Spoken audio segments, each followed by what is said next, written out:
Hello everyone, आम्ही निघालोय आठवड्याभराच्या भटकंतीसाठी अशा ठिकाणी which is famous for food, spices, arts, culture, Ayurvedic treatment and that place is blends in a natural beauty. Yes, म्हणजेच God's on country. आम्ही निघालोय केरळ दर्शनासाठी. केरळ हे केरळ राहिलेलं नसून ते आता केरलम या नावाने ओळखण्यात येईल असं म्हणण्यात आलेलं आहे. तर आमची फ्लाईट होती फ्रॉम पुणे टू कोची. आम्ही रात्री निघालो पुण्याहून. सकाळी दुसऱ्या दिवशी फार लवकर कोची इंटरनॅशनल एअरपोर्ट येथे पोहोचलो. तिथून काही तासाचा प्रवास करत थेट मुन्नार गाठलं. मुन्नार हे टी प्लांटेशनसाठी फार प्रसिद्ध आहे असं ऐकण्यात होतं.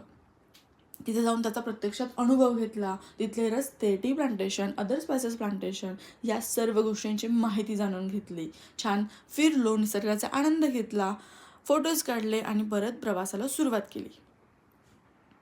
दुसऱ्या दिवशी आमचा टेकडीला जाण्याचा प्लॅन होता. टेकडी येथे पोहोचताच एलिफंट जंक्शन येथे आमचं online 1 hour premium package book केलं होतं इन ॲडव्हान्स.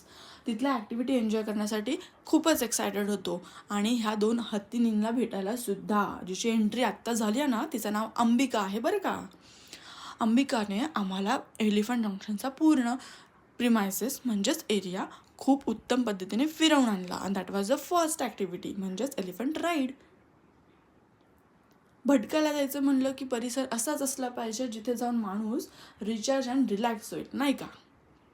ही आहे मीनाक्षी एलिफंट बाथ. ही सेकंड ॲक्टिव्हिटी होती मीनाक्षीसोबत. मीनाक्षीने आणि मी पाण्यात खूप धमाल केली. लहान पोरासारखं मला इतका आनंद मिळत होता ना, तर मी तिच्यासोबत मस्त एन्जॉय केलं. नंतर काय, मी पण सोडलंच नाही मीनाक्षीला. तिला पण छान असं पाण्याने रगडलं, स्वच्छ मसाज केली आणि न्हाऊ घातलं तिला.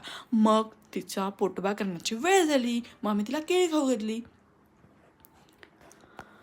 अशा प्रकारे ह्या 2-3 ॲक्टिव्हिटी झाल्यानंतर 1 hour प्रीमियम पॅकेज ऑलमोस्ट संपण्यात येत होतं. मला हत्तीनीला सोडूच वाटत नव्हतं.